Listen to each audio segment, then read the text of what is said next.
E, meus amigos, hoje nós temos um convidado muito especial, uma pessoa que eu admiro bastante, acompanhava à distância, agora a gente tem a oportunidade de trazer aqui para a nossa mesa, que é o Luiz De Luca. Eu vou, antes de dar as boas-vindas para ele, eu vou falar um pouquinho do currículo da fera aqui, um resumo, né? Porque ele tem um extenso histórico de realizações. E que fera, hein, doutor Rômulo? O Luiz, ele é engenheiro elétrico pela FEI, administrador de empresas pelo Mackenzie, mestre de administração pela FGV.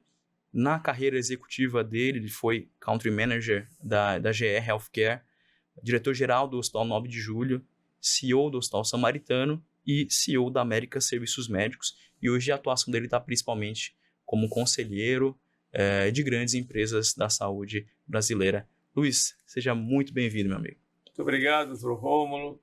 Marco, prazer estar aqui com vocês. Prazer, enorme. Eu acho que feras, eu não sei se é uma fera, né? Fera indomável, fera calma. Acho que hoje o que nós estamos, eu sempre brinco, né? Olha, no meu período, eu acho que já fui mais feroz, né? Não no aspecto da agressividade, mas talvez no ambiente que a gente vivia. Acho que hoje eu estou numa situação mais de trabalhar influência, desenvolvimento, olhar o capital humano, as mudanças mercadológicas, trabalhar mais uma visão estratégica do que realmente ter que caçar nos grandes mares. Gosto do tema audácias, acho que isso é um lado importante. Coloco também, sem nenhuma modéstia, eu acho que é importante que as pessoas tenham esse lado audaz, mas acho também que tem um lado, como vocês colocaram, da troca, do aprendizado. Eu acho que o audaz não necessariamente significa que você é soberano, né? Você abre sua mente, o seu coração para novos caminhos, novos espaços, novos aprendizados. Excepcional, Luiz. A gente sempre, quando olha a trajetória de alguém que realizou grandes coisas, a gente gosta de começar com a seguinte pergunta, né? Como que foi o teu começo de carreira? Você é um engenheiro que foi para a saúde, né? E a gente adora conversar com pessoas que são de outras áreas e agregam na saúde, isso é super importante. Como é que foi teu começo na engenharia? O que te motivou a querer ter vontade de ser engenheiro? Então, eu, antes de ser engenheiro, tive a oportunidade, que eu acho que poucos jovens têm nos dias atuais, eu fui menor aprendiz do Banco do Brasil, né? E para quem lembra da época não é o caso de vocês, né? Mas quem lembra da época do Banco do Brasil, ser funcionário do Banco do Brasil era quase como ser uma referência de uma determinada cidade, determinada região. Era o banco tradicional, né? Leva o nome do Brasil. E quando eu passei num processo de seleção, eu estava indo para o ensino médio. Eu tinha 14 anos, eu tive a oportunidade de ficar 3 anos no Banco do Brasil. Então, carreira que seria uma carreira normal, não digo nem executivo, mas administrativo, né? Tinha os caixas, chamava caixas executivos. Quando eu terminei o ensino médio, que na minha época era colegial, eu sempre fui uma pessoa muito voltada à área de exatas, né? Minha filha brinca comigo, ela fala assim, você tem cabeça de engenheiro. Eu falo, fico feliz que você identifique isso. Porque não é só cabeça de engenheiro, a gente pensa como engenheiro, embora a gente trabalha em várias funções que não necessariamente exatas, né? Você como médico conhece muito bem a área de biomédicas, né? Você tem a experiência da parte de humanas, capital humano, administração, né? E eu tento conciliar isso, mas a minha cabeça, meu modelo era muito lógico, né?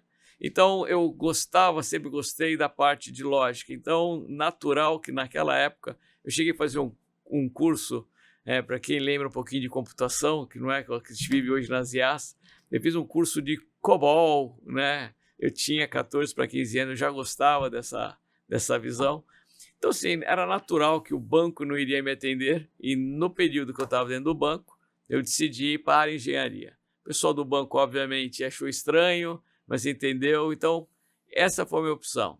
E dentro da carreira ou dentro da escola da engenharia, tem uma situação interessante, porque eu estudei na FEI, né, e tinha uma situação onde a engenharia em si, como se colocou, eu sou engenheiro elétrico, né, ênfase eletrônica, sou engenheiro eletricista.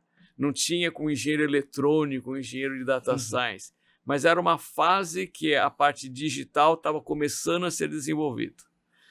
E eu sempre gostei muito dessa visão digital, essa visão de lógica, essa visão mais de arquitetura de sistemas. Então, foi para esse caminho que eu comecei a ir.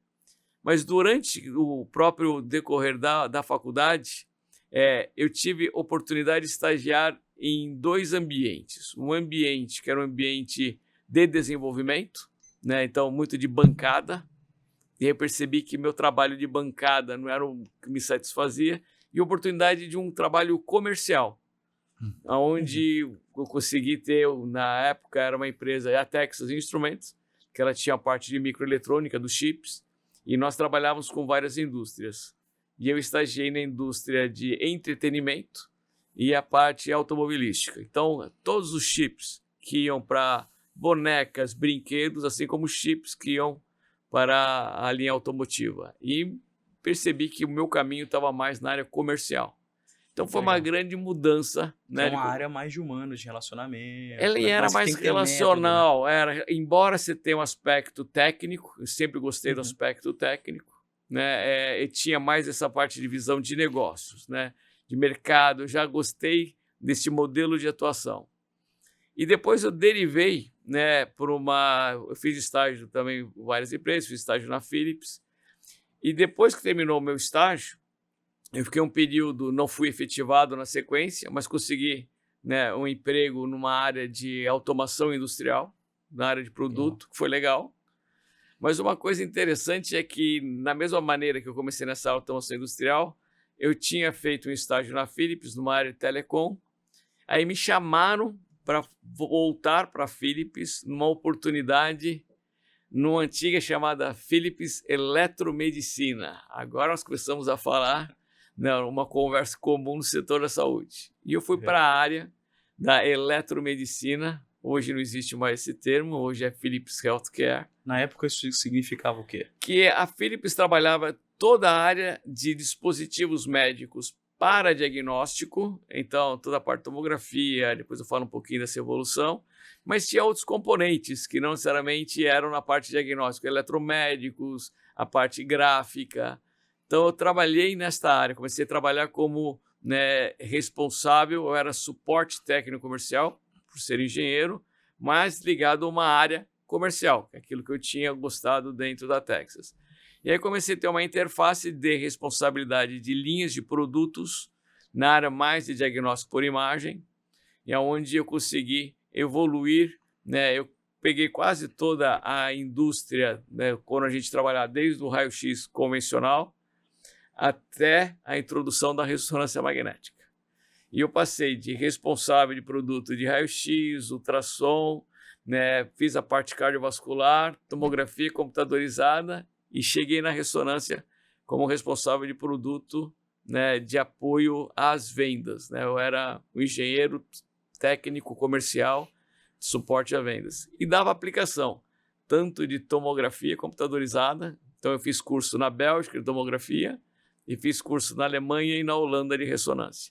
Então eu quase virei um médico, né? Então quase, porque eu dava aplicação dessas duas modalidades. Quase virou um radiologista ali, né? Dominou muitas vezes eu ajudava o radiologista a interpretar, né, o sinal que ele estava vendo, não a anatomia. Claro que a anatomia a gente acaba aprendendo também a parte mais, talvez, mais ampla, não no detalhe da patologia, mas tive que fazer o curso de anatomia, tive que explicar para o médico, dava física de ressonância magnética. Você imagine a ressonância magnética na década de 80, né? Então, só para vocês terem uma referência, a ressonância magnética instalada aqui no Hospital Albert Einstein em 1986 foi a primeira ressonância magnética do hemisfério sul. Caramba! Então, isso eu não sabia. E aí eu participei desse processo, eu era, né, da Philips nessa modalidade e ajudava os médicos, então, a interpretação da física, da formação da imagem de ressonância. Então, fui treinado, fiz curso e comecei a explicar isso para os médicos. Então, a minha relação com a área da saúde ficou muito próxima, com a área técnica da saúde muito próxima. Meu relacionamento médico também é muito próximo. Então, obviamente, se falar para um médico, olha, tem o flip aqui, que o spin, a determinada frequência reage. Você imagine um médico, você é neurocirurgião, você conhece muito bem isso, tentar entender a formação da imagem. Até então, era só o raio-x e ultrassom, o que batia no osso, no raio-x, ficava branco, o que batia no ar ficava preto, pulmão, né, e os arcos costais. Na ressonância era uma outra modalidade, você ia ver de uma outra forma, que era uma relação de densidade, e de acordo com a relação do próton de hidrogênio na época que a gente discutia isso, você mudava a formação da cor da imagem e, obviamente, a formação da imagem. Então foi muito legal, porque foi uma interação muito intensa com vários médicos, em vários ambientes, em várias instituições. Foi um grande aprendizado. E foi, antes que você me perguntasse como é que você saiu da engenharia para a área médica, foi essa a migração.